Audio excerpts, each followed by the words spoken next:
Hello, YouTubers, friends, compatriots, bootlickers, shills, deathslice, serfs, peasants, vassals, all of my Kurdish friends. And I'm surprised how many Kurds have come to my channel and watched my videos, particularly numerous videos I've done on Kurdistan. And so hello, all my friends in Kurdistan and around the globe.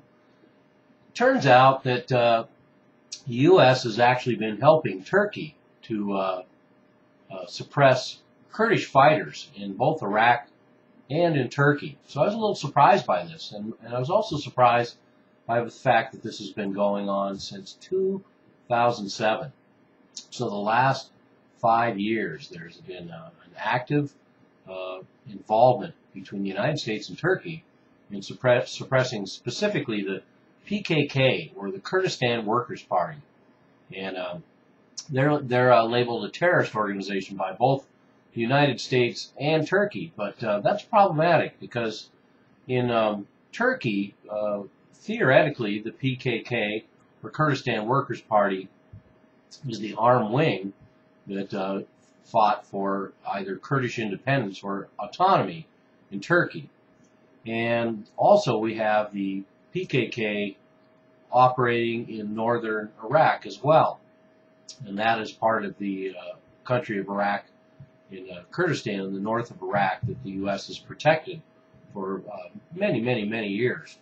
And we don't really have too much problem with the PKK or Kurdistan Workers' Party. The United States really doesn't have much problem with the PKK operating occasionally inside Iran, along the northern Iraq border with Iran.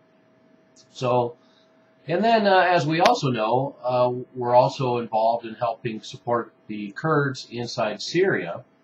And so we have a very problematic relationship with the Kurds, or I shouldn't say we, the United States and the United States government have a very problematic relationship with the Kurds, and this really drives that home. So let's get to the details. It's known as Operation Nomad Shadow, and it's been set up since 2007, but since November 2011, it has been known as Operation Nomad Shadow. And the U.S. has been flying unarmed drones from Incirlik Air Force Base in Turkey, and they use it to monitor the Kurdish region, but they also use it to monitor the Kurdish region in Turkey as well as Iraq. And they assist Turkish forces in pursuing PKK fighters in Turkey and in Iraq. And another complicated aspect of this is the Iraqi government allows these flyovers of U.S. drones in Turkey and the north of the country. And they also don't seem to have too much problem with Turkish strikes in northern Iraq, as long as it's in the Kurdish region. And I was also surprised to find that out. And in fact, the U.S. military has flown unarmed drones, Predator drones, from Iraqi bases since 2007. And since the withdrawal of U.S. forces from Iraq, they just moved it to Turkey. And they share intelligence with Turkey as part of a crackdown on Kurdish fighters, including helping guide airstrikes in both Turkey and Iraq. And that means inside of Iraq. So this is quite an interesting aspect of the war that's been going on for 5 years. And it turns out the United States and Turkey have a joint intelligence center in Ankara. And a senior U.S. administration official said the U.S. mission is to identify the movements, positions, and activities of the Kurdish Workers' Party, or PKK. He said, quote, "The U.S. is essentially handing Turkey their targets," unquote. And interestingly enough, these drone pilots are based in Missouri, and they basically help in real time. The intelligence reaches Missouri to Turkey in about 20 minutes. And the U.S. intelligence helps Turkey guide their airstrikes, artillery strikes, and even ground troop incursions into northern Iraq.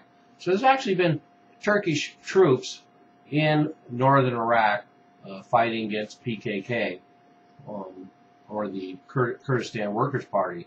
So this has received little airplay at all. I haven't seen anything about it in the news here in the United States. And I'm really surprised about this. There was a buildup back in 2007 as well with the Turks and Kurds in basically at war. And at one point, there was 100,000 Turkish troops along the border of Turkey with Iraq because they were so concerned with the PKK coming in and out of Iraq. So there's a history behind this. And so we find the Kurds active in this entire region, and the U.S. Treats each different Kurdish region a little bit differently. So I find that rather interesting. And this continues to this day. In fact, last September, General Martin Dempsey visited Ankara and was pressed by Turkey for more help against the PKK. So the Turks are still looking for more support from the United States in their war against at least the PKK. So it's pretty interesting that this is all still fairly recent, particularly in light of the so-called ceasefire going on between Turkey and the Kurdistan Workers' Party. So that doesn't seem to be holding up too well. And so anyway, and the fact that we never see anything in the news about constant incursions into northern Iraq from Turkey. So just another layer of complication on top of this already very complicated situation across that entire region. So there we have it. The Turks and the United States, Turkey and the United States, actively collaborating on suppressing so-called Kurdish militants and PKK in Turkey, southern Turkey, and northern Iraq. And this is a kind of precarious position, but we're used to that. I'm a useful idiot. Don't you be one too. And remember, if I agreed with you, then we'd both be wrong.